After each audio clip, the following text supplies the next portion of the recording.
Yeah, okay. So we will start for the next session for the course from Pak Fajar. We'll talk about the regional urbanization in Indonesia. Actually, Pak Fajar is our colleagues in this department also.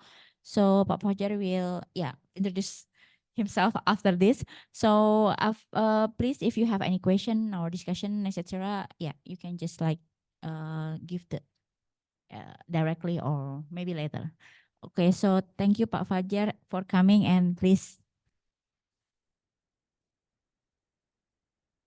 Thank you, Mbak Mada.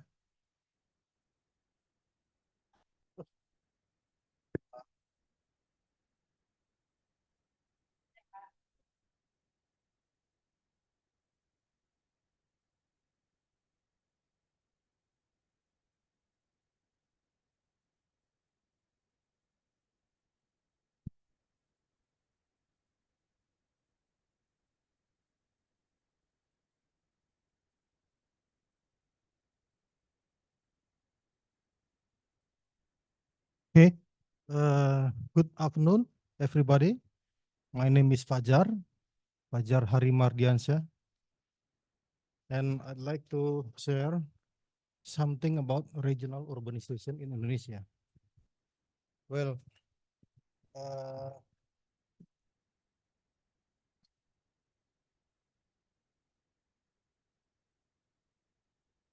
we are in Indonesia facing urban population growth very rapidly in the last decades. We have today, this about the growth of urban population. Sorry, this one, yeah, from 1920 is still less than 3 million population, but today we have more than 100, nearly 120, based on, not today, sorry, last 15 years ago. Based on the 2010 national population census, we have, oh, sorry. Oh, okay. Yeah. Much more easier for me if I use this one.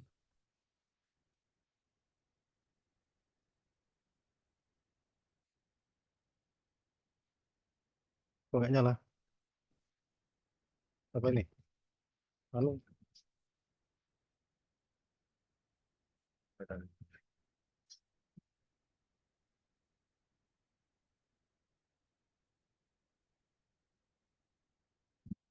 Bentar. Ini nggak nyala. Ini harus dipencet terus.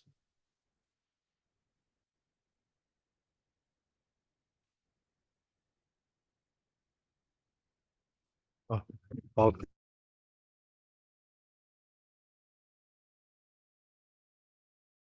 For me to use this one instead of this one because I have a little bit difficulties with my left hand. So, yeah, today in Indonesia we have very fast growth urban population, but when we see the distribution, the population, the urban population is not distributed evenly. Most of the urban population concentrated in Java. In fact, not only urban population that concentrated in Java, but also the Indonesian population. We have here, for example, Java as the most populated island in Indonesia have much larger population compared to other islands or compared to other regions. Even though Java is only about 7% of land territory in Indonesia, but Java is a home for nearly 70% of population, about 60% of population Indonesia, but about 70% of urban population in Indonesia. So the distinct characteristic of Java makes Java could be become what you call as a kind of fertile land for the growing cities and towns in Indonesia. And the distribution is not only unevenly based on the regions like this, but also not distributed evenly among daerah kota and daerah kabupaten. Daerah kota means actually if we what you the territorial division of Indonesia today consists of 38 province, and each province is divided into daerah kabupaten or the non-urban districts and the daerah kota. We have about 416 daerah kabupaten and 98 daerah kota, or what we call as cities. Actually, the division of daerah kota or cities and daerah kabupaten is influenced by the Dutch administration in the colonialism era in Indonesia. Most of the old cities in Indonesia come from the cities that formed by the Dutch colony. When the Dutch colony have interest in some places, then they form cities in that area and let the other surrounding area rule still by the local regulation, by the kingdom or the region in the area.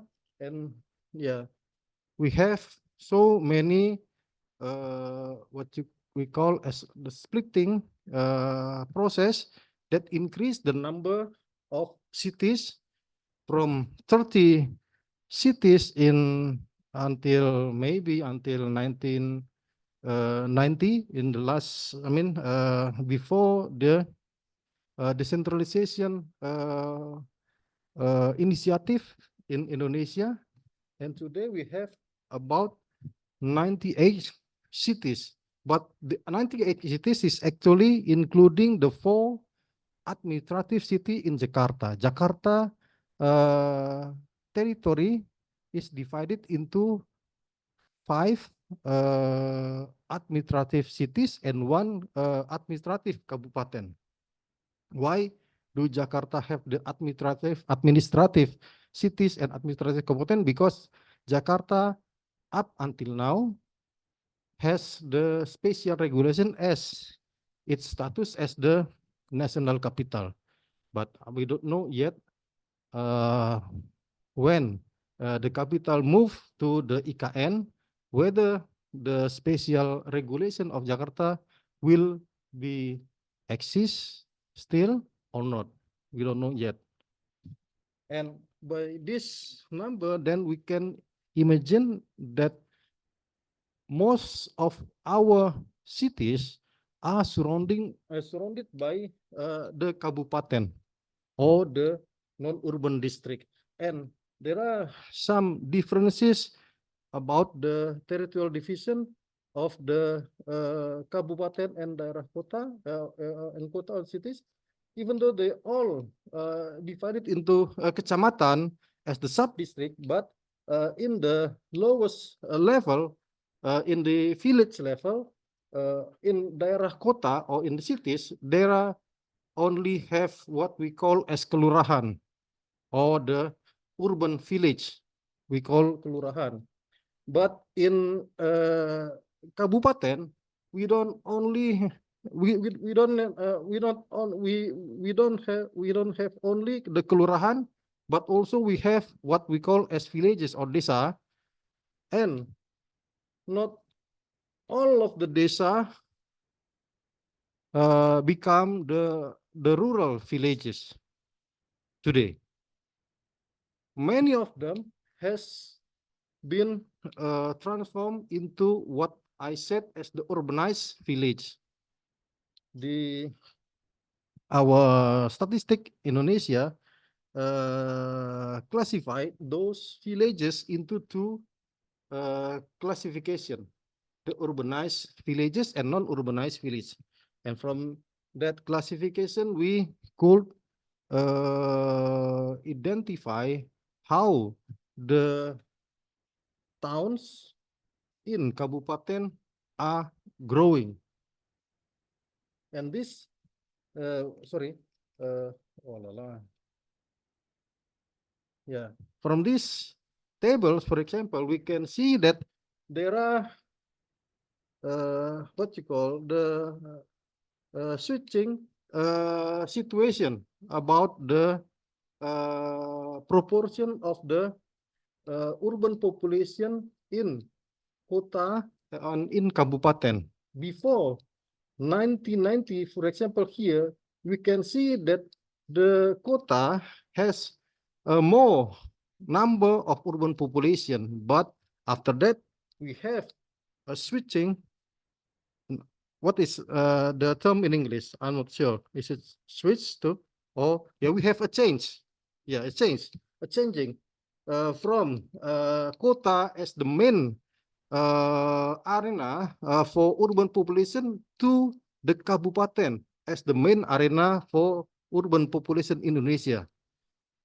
And this we have only still until 2010. Why? Because we don't have good population census in 2020 because of the COVID. So up until now, we don't have the result. I mean, the population result in regard of the number of the urban population in, especially those in kabupaten. Because all of the population in daerah kota or in cities, we classify them, not we, but the BPS classify them as the urban population, but not all of the population in kabupaten classified as urban population. Only those live in the urbanized village in kabupaten that are classified as the urban population. And today we can see that the main arena of urban population, I mean the urbanization are the kabupaten in Indonesia. Those that we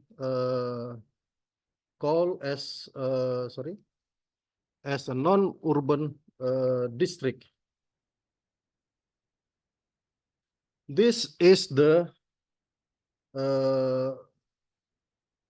urbanized kabupaten in Java, and next is the outer Java in Sumatra. From this table, we can see the urban population in many kabupaten are enormous. We have, for example, here in Kabupaten Bogor, we have this data are the 2010 data is 3.8 million urban population in Kabupaten Bogor. Kabupaten Bogor located next to Jakarta in the south part of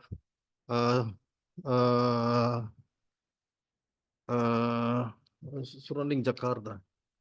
And Bandung, for example, here we have many kabupaten that have millions urban population in West Java, and also we have some kabupaten with more than 1 million urban population in East Java. It is because of the what you call the influence of Jakarta in West Java. For example, here Kabupaten Bogor, Kabupaten Bekasi, Kabupaten Tangerang in Banten Province, for example, they are located next to Jakarta Province. So the urbanization process in that area going faster than other kabupaten Indonesia. And here, for example, Kabupaten Sidoarjo, the kabupaten that has the largest urban population in East Java, is located in the south of Surabaya, the second largest city in Indonesia. Here we have also some kabupaten that has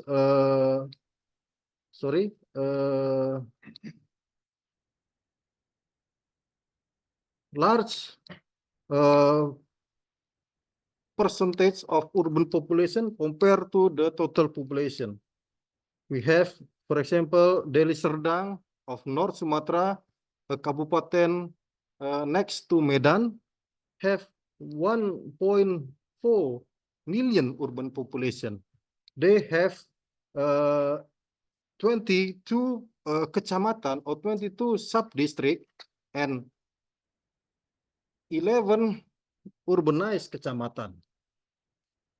That more than half of population in the kecamatan are categorized as urban population. Why they categorize as urban population? Because of the village in the kecamatan has been classified as urbanized village.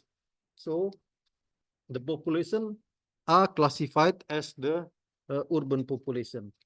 And this example also we can see, for example, there are 11 urbanized kecamatan that most of the urbanized kecamatan form the kecamatan town. There are the number of population in the kecamatan town. For example, here in Deli Serdang, the smallest kecamatan town has nearly 40,000 population, and the largest has nearly 350,000 population. Compared to many other cities in Indonesia, actually these kecamatan towns are big. But the problem in Indonesia, we only have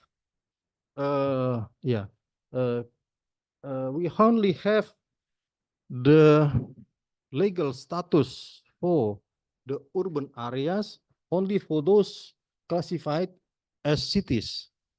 Why? Because the cities the daerah kota that I usually call as cities are the urban areas that form not only based on the urbanization process, but they have also the legal process. There are the legal process to declare or to appoint that urban areas become a city. So with the legal process, they have the legal status, means they also have the authorities and institution to manage the urban development process in the areas. But for those urban areas in kabupaten, there are different situations. They have different situation. Why? Because they don't have the legal status. The legal status for the legal status only for the kabupaten, not for the towns in the kabupaten. But as we see here, for example, there are many kabupaten that has many towns in the territory. especially here in Java, for example, we have some kabupaten that has more than 20, more than 30 towns in the kabupaten. This is actually one of the facing problems in Indonesian process of urbanization, in my opinion. Yeah, because the urban areas in kabupaten only formed by the spontaneous urbanization process, they only seen as part of the territory by the kabupaten. And the kabupaten doesn't have any institution to manage. Why? Because most of the institution are belong to the kabupaten level that manage all of the kabupaten businesses, not specifically into the urban areas. And if we see, I mean, yeah, the kabupaten, I mean, the urban areas in kabupaten, we can classify some of them are the towns or the urban areas that become part of metropolitan area. Why? Because there are some kabupaten that next to kota become the place where the expansion go for. And some areas, especially the kecamatan in the border area, become part of the metropolitan that core in the daerah kota. Just for example, here in Semarang, we have how many kabupaten in surrounding Semarang? Kabupaten Kendal, Kabupaten Semarang, Kabupaten Demak, and Kabupaten Gerobogan. But Gerobogan is not bordering to Semarang, right? We have Kendal, Demak, and Semarang, Kabupaten Semarang. All of kecamatan in the border area of Kota Semarang become the urbanized kecamatan, and they have the towns in the kecamatan. For example, Kecamatan Meranggen in Kabupaten Demak, next to Semarang in the east part, they have more than 150,000 population in the kecamatan. And yeah, that kecamatan become examples of the urban areas that become part of the metropolitan area. And they are also in the kecamatan next to kabupaten could be classified as a dispersed urban area, right? Because they are not become part of the kecamatan. Usually, this dispersed urban area in the next, I mean, the adjacent kabupaten is the kabupaten that next to small cities in Indonesia. We have, yeah, perhaps like Kota Tegal or Kota Pekalongan, Pekalongan City or Pekalongan Tegal, even though they have population more than 300,000 population,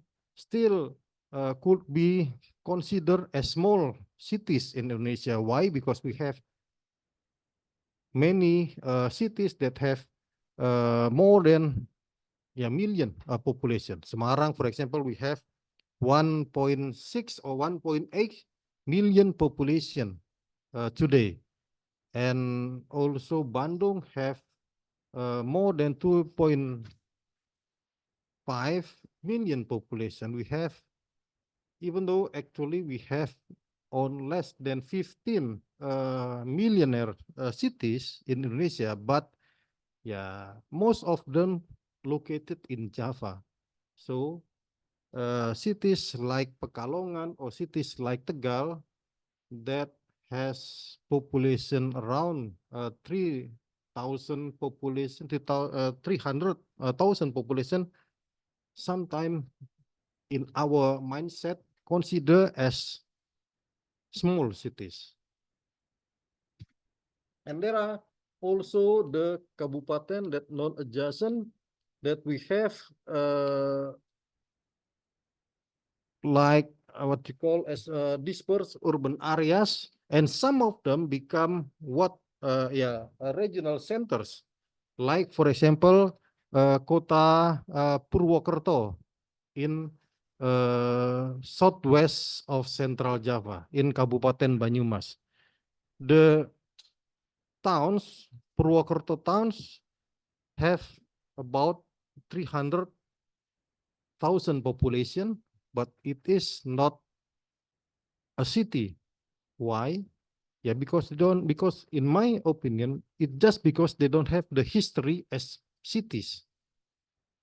Compare, for example, to Kota Salatiga, located in the southern part of Semarang, about how long from Semarang? It's about 1 hour from Semarang, is about 60 kilometers, if I'm not mistaken, from Semarang to the south. Kota Salatiga or Salatiga cities, population less than it's about 200,000 population, but Salatiga has become kota or daerah kota. Why? Because Salatiga has been formed as cities, as what is the word of cities in Dutch? Stad. Yeah, because Salatiga has been a stad when the Dutch colonial era still exists in Indonesia. There is also the evidence for Sabang, actually, that has only still around 50,000 population today. Sabang is a city because of the history.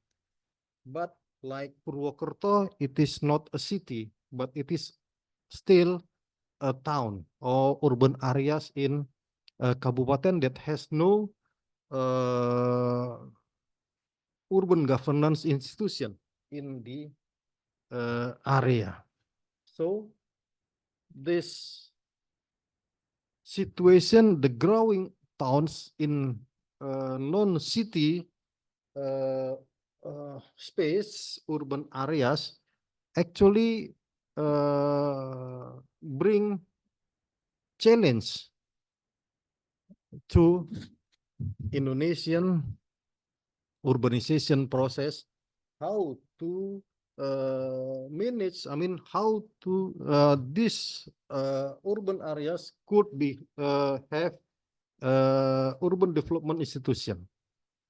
The Indonesian way up until now only know what we call as the splitting process. But the splitting process, splitting means the kabupaten, part of the kabupaten declare as cities, as city. So it is in bahasa Indonesia, we call it as pemekaran. Pemekaran, actually in English, the word of pemekaran is English is blossoming, yeah, blossoming, right? But it is not blossoming. It is actually splitting area, splitting territory from one region or from one district become more than one district. For example,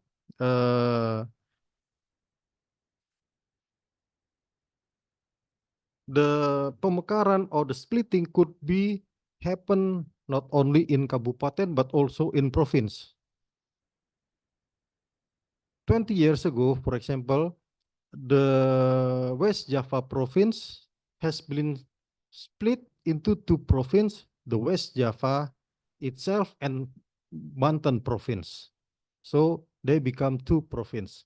And this splitting process also happen in the kabupaten level. Usually, not usually, but some of the kabupaten splitting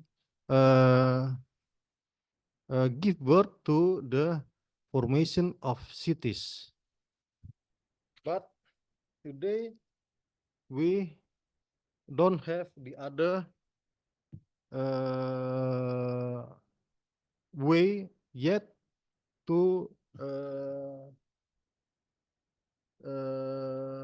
make the urban areas could have urban development institution will be a kind of parastatal unit.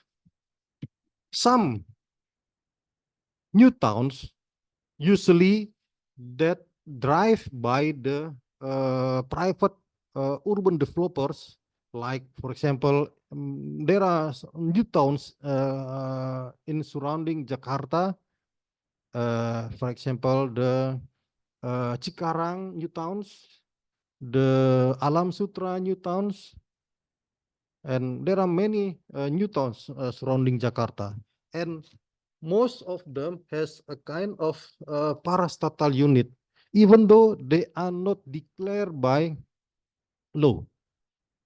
The what you call the company only have the authorities to, for example, in developing the local roads, for example, or maintaining the local roads. And also they have the right to collect the management fee from those who live in that town. So that urban development institution could be an example as a parastatal unit in the urban areas in the kabupaten territory. Will be also maybe part of the government of the kabupaten, like what we have today in kabupaten government as what we call as unit kerja. What is unit? Task force. Task force for special what is urusan in English? Business. Ya, sorry, bukan urusan dinas, service, sorry. Task force for special services. We have what we call as the unit kerja in kabupaten, and could it be also a kind of bottom-up institution by improving the inter-village cooperation? Why? Because the towns in kabupaten actually formed by the urbanized village. The agglomerated urbanized village. So in Indonesian administration, the village itself has their own authorities, small authorities actually. There are some authorities that has been devolved to village level. For example, village have the authorities to provide markets, what we call as the village market. And some village market not only become a kind of the common market, but some of the village market become the special market. Usually the special market like vegetables market. Some of the village market become like pasar hewan. What is pasar hewan? A livestock market. Sorry, the livestock market and village market, something like that. But the village level has their own authorities actually. And how then we perhaps have the institution to govern the urban development process in the towns come from this kind of cooperation. Yeah, even though actually the authorities of the village is not only in market services, but also like in the maintaining the local environment, local infrastructure like the sewers or the drainage, something like that. And how then the institution matter for development? Will it only doing activities for the internal urban areas, for the internal town only? Or will it have authorities to arrange or to govern the development by linking the towns with the surrounding rural areas? Or will it the areas in linking to the kabupaten development, the kabupaten territory development, and how the scope of the urban areas, I mean the scope of the institution, only the rural development areas or the rural production commodities and processing, for example, in the economic activities, or the social livelihood of local areas. Why? Because most of the town usually become the service center for the areas, not only for the towns, but also for the surrounding areas. And will the town, I mean the institution also become part of the strategic kabupaten development. Why? Because we need to have the benefit from the urbanization process that create and grow the towns in the kabupaten. In the spatial term, the growing town could become the part of the structure, I mean the regional structure evolution in the long term. So how the transformation of the region, I mean the regional transformation drive by the urbanization process could bring benefit not only for those live in the towns, I mean the urban areas, but also the rural population surrounding the towns, and also maybe the whole society. Maybe there are the things that I want to share and not giving you lecture, but actually I'd like to have the feedback. Maybe you have experiences from other place, maybe from the Philippines. I'm not sure how the situation in United States with the growing towns in the, I'm not sure what is the similar district in the United States for that similar to kabupaten, the non urban region. I'm not sorry.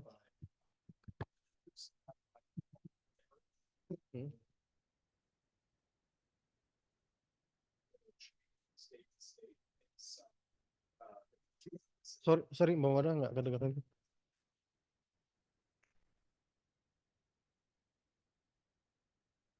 I I can hear you, but the Sure, yeah. The name will change from depending what part of the United States is because it's so decentralized. So Mhm. each state will have a different name. Yeah. In some places, it might be called a parish or a township or an unincorporated community. The typical distinction goes like country to state to county, and then counties are further split into things like wards and parishes and townships. Because the United States has such a low population density and it's centralized in these tiny cities that then spread out, Yeah. it's not, there isn't really a specific word that would stand in for an unurbanized perkotaan, like in here in Indonesia. Thank you.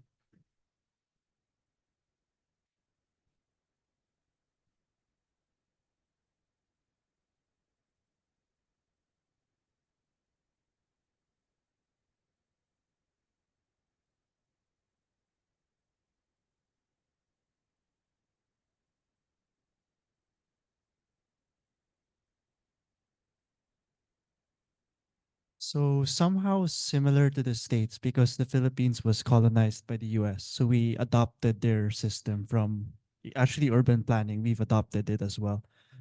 At least from my knowledge, I'm not an urban planner, but how the hierarchy goes, then you have the country, you have the city level, and within the city, there can be also municipalities. So they're a smaller version of a city, but they can level up to becoming a city later on. And then within whether you're in a city or municipality, there are these little townships, what we call barangay. So those are, I guess, not sure how it fits in there. Probably in the, but yeah.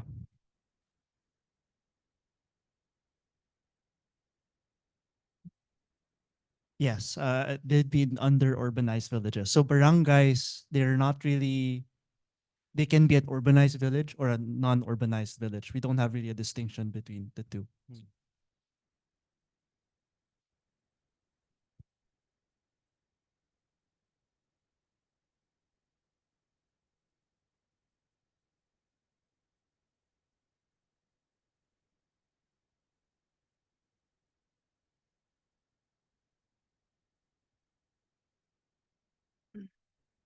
Uh, Thank you for your presentation. What I have learned or what I have seen, in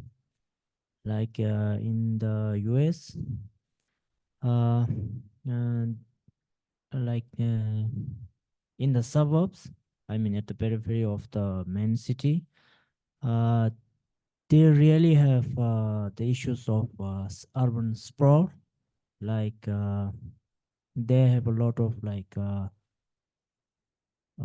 residential area. They call it a single dwelling units or multi dwelling units. So it's like really spreading over a large area. So I just wanted to know, is there any issues of urban sprawl here in Indonesia, and how do you have any plan to solve that? And my second question is, I'm just curious, do you have any plans? You mentioned that Java is the most urbanized, or large portion of population lives in Java. So you kind of have any plans to move, distribute the population to other island or other areas? Thank you. Well, we have also the problem of sprawl, not only in the large cities in Indonesia, but also in the much smaller cities. Because we don't have very good growth development control.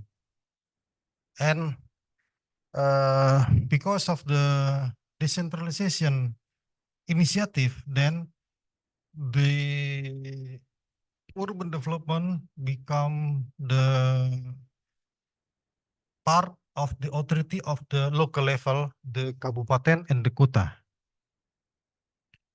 And because of the decentralization initiative that has also followed by what we call as the financial balancing between the center and the region, and the finance, I mean the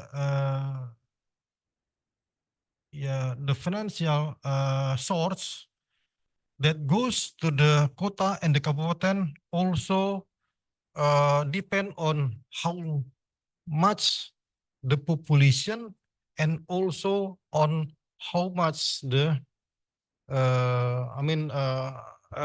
the area. So with these circumstances, many many kabupaten try to develop the territories to attract more population, so then they can have larger financial balancing resource from the central government. So most of the kabupaten surrounding cities try to get the what they call as investor to develop the territories. But the problem for the urban development process in Indonesia is not only come from the formal approach like the development of residential areas by the private developers. We have also the process come from the spontaneous individual process led by the population, led by the community. When you have a parcel of land, then it's easy for you to construct your own house in your land. And this is the situation, especially in the kabupaten territory. There, I mean, the control is very weak, so everybody could build their own house in every part of the kabupaten. The control mostly only for the, not for the building built by the people, but yeah, for example, by the private developer or like the what you call the industrial buildings, something like that.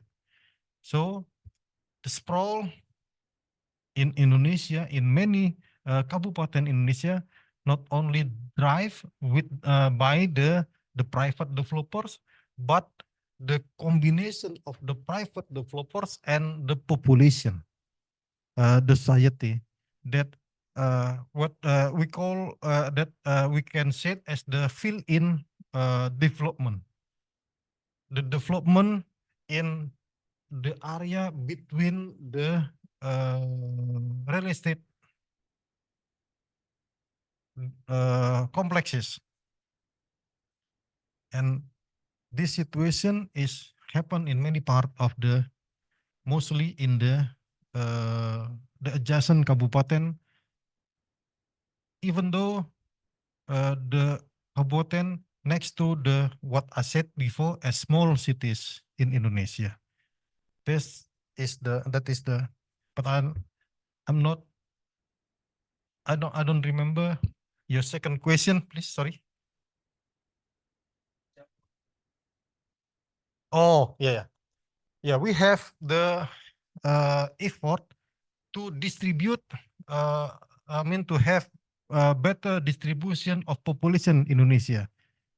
But yeah, in what we call as the new order era, the era when Suharto become the president, they use what we call as the transmigration project to move population from Java to other region outside Java. But the problem is the number of those are transmigrated usually less than the number that in migration to Java. Why? Because Java is the center of everything. If you go to, for example, the to Sumatra, Sumatra is the second most developed region in Indonesia, but the situation is very much different. Especially if you go, for example, to Kalimantan or Borneo. Kalimantan is Indonesian Borneo. The situation is very different. We are in Java here, could see towns in, for example, 40 or 60, between 40 to 60 kilometers. Every 40 to 60 kilometers, there are new or other towns that we see when we move from town to town. But in Sumatra, more than 80 kilometers, you don't see any towns, especially when you move to Kalimantan. Maybe more than 100 kilometers, you don't see any towns.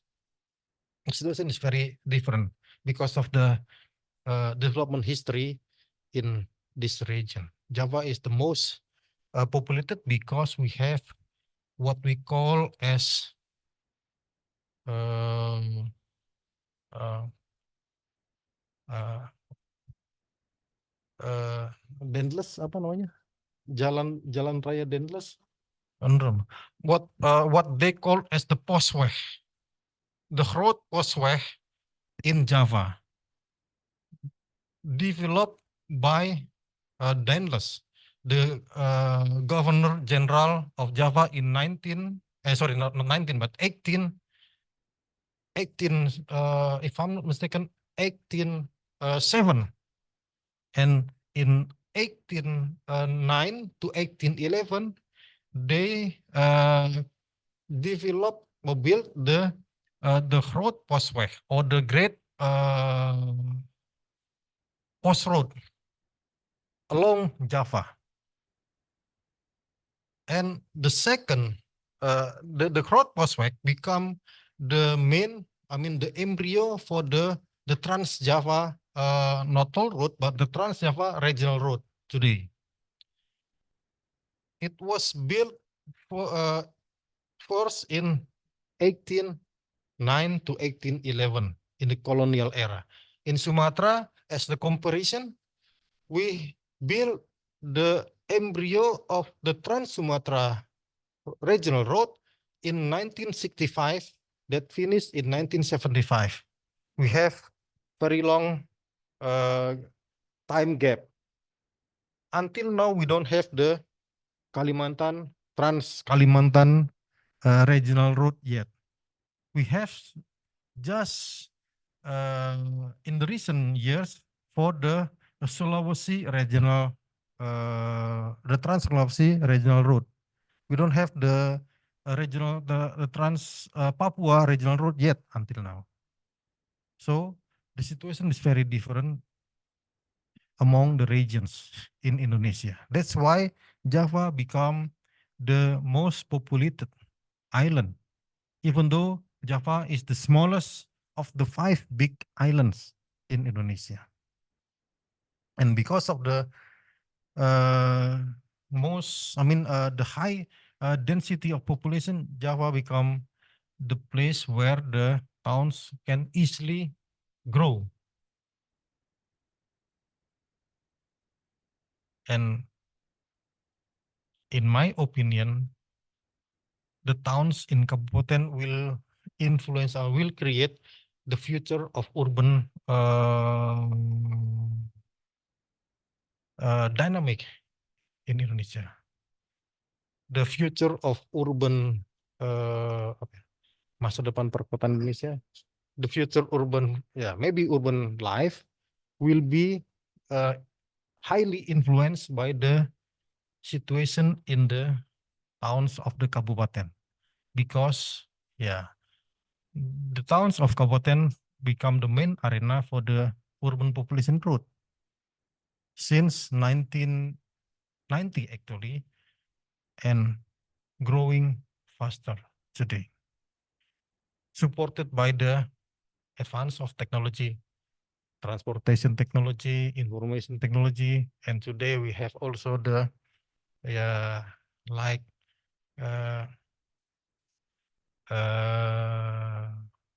marketplace.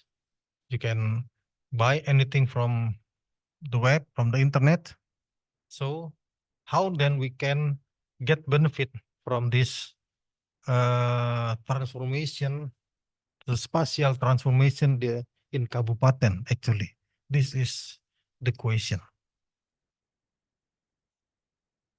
What we have in the last decades maybe last century, but by the transmigration project did not well. we need maybe the other need other approach to have the balance. That's why I am personally support the development of the IKN in Kalimantan. Why? Because the political administrative factor give great influence to the growth of the place where the capital is located. In Indonesia, the situation like that. So I hope when the national capital move to Kalimantan, then the situation not in very short time, of course, but maybe in 30 years or 50 years, then the place will become a big economic growth center, other economic growth center outside Java. We need something like that to have more balanced population in Indonesia. Maybe that is my response to your question. Thank you very much. Or maybe other opinion. I welcome to other opinion too.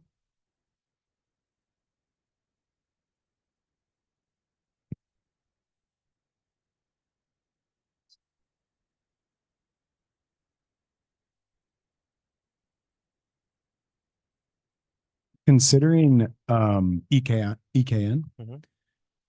do you think that the development of EKN will follow a similar path in the kind of new urban sprawl there as the rest of Indonesia? Is there a relevant case study of a different province that you think EKN's geographical positioning of different villages might more closely resemble than Java? I'm really curious about sort of the implications of a new capital and new migratory labor coming to help build that capital. Do you think that the arrival of all of these people that aren't going to be living inside of the actual capital will follow a similar kind of urbanization process as the one that we've seen in the rest of Indonesia? For IKN itself, I think the move of the capital to IKN today could create a large metropolitan. Why? Because the IKN located in between two large cities, Balikpapan in the south and Samarinda in the north. The distance from Balikpapan to Samarinda is only about 90 kilometers, and IKN is about maybe 30 kilometers or 15 kilometers from Balikpapan to the north. So the three cities, Balikpapan, IKN, and Samarinda, will create a large metropolitan area. But for the regional development, I'm not sure. Why? Because it's only the concentration. When we back to the 1911, when the growth postway was developed, it is not only develop a center, it is develop an access with centers in the access road. Why do we have towns about 40 and 60 kilometers from one town to other town in Java? It's because the growth postway also built a kind of horse stall. What is the name in English? Do you know? Yeah. The place where to manage or to maintain the horses. Stables. Yeah, the horse stables. Why? Because the transportation technology at the time depend on the horses. So the cart can go on when the horse is replaced. That stables become the embryo for the town development. That is the history of town development in Java. So what I hope that could develop the region is not the IKN, but the toll road that banyak dibangun, ya. What is in English? Banyak dibangun. Yeah. Yeah, large develop also outside Java today. But the problem, the toll road development also develop not also, but only develop the toll road. They don't develop the concentration along the toll road. That is the problem. So whether the toll road will develop the region, I'm not quite sure. Because they only have the access, not bring the concentration, not develop the concentration. Could it, I mean, the toll road could also become a kind of, I forget the term in English, pengurasan. What the, yeah, the drainings of the local resource in regions along the toll road to go to the main region, that is to Java, for the case of Sumatra. Why? Because the toll road connecting many parts of Sumatra to Java. So I'm not quite sure whether the toll road developed in Sumatra will develop Sumatra. Will it develop or drainage Sumatra from the local resource and bring benefit back to Java? Maybe that is my opinion.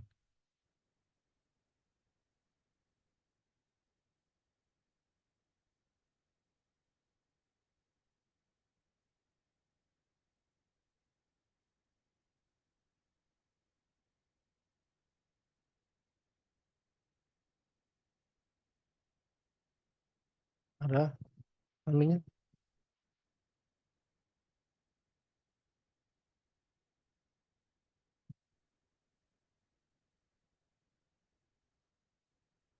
Thank you, Pak Fajar, for the explanation of the presentation today.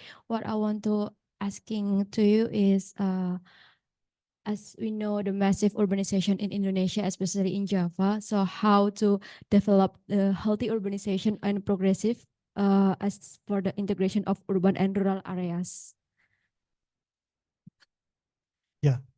I think the urbanization process is cannot be avoided. So we need to, like what we have in the, the jargon in the disaster problems, become friend with the disaster activities, bersahabat dengan gempa, bersahabat dengan volcanoes, like that. Then we need to only we also need to be friend with the urbanization process, and also with the growing urban areas in the non-city space area. Why? Because we can have benefit, and how then we create the benefit in the future is the challenge. How then we put the growing towns into not only the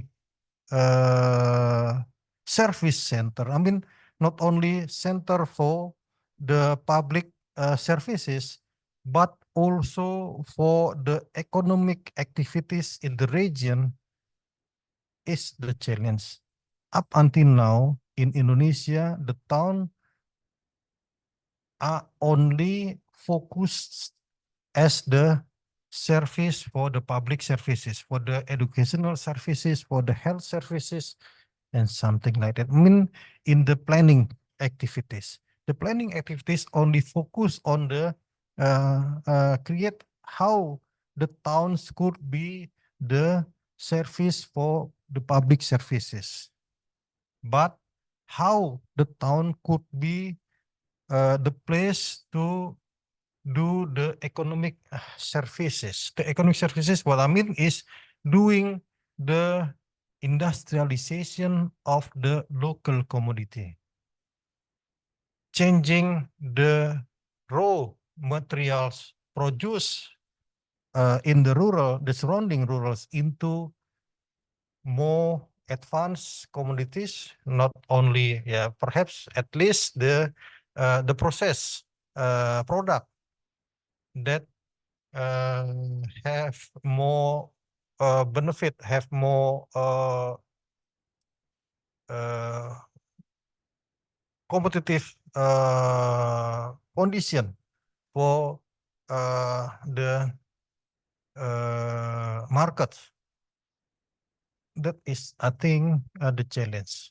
So perhaps with that strategy, then we can have more benefit with the growing towns in the kabupaten, because most of the kabupaten, especially in Java, are the agricultural regions. So how then the partnership of the towns with the surrounding rural activities is the, I mean, the question, the challenge in that. Maybe that's what I think.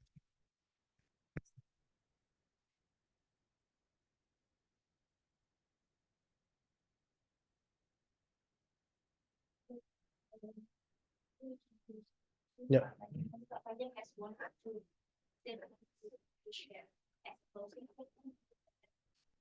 Yeah, yeah. I think the transformation of the, I mean, the urban transformation, the spatial transformation is not only in the level, I mean, the scope of urban areas, but also in the regional areas too. So how then we could link the transformation in the urban areas into the regional level is also a big challenge for what we have here in Indonesia. That is my final remark, perhaps. Okay, thank you very much, Pak Fajar. We please applause to Pak Fajar. So I don't know, need picture. Okay, so maybe after that we will have a break, coffee break for 5 or 10 minutes, 15 minutes for salat and break. So maybe before the break we can ask Pak Fajar to have a photo session together. Very nice. Please, Pak Fajar. Photo is the obligation in Indonesia. So please, everyone, please join to the photo session, and after that we have a break. So after break, you can, I don't know, you will stay here for discussion or you can just move to the MPWK. It's up to you. Yeah, so we have 2 sessions. Okay, so maybe going to the studio. Okay, so after this, you can. Please,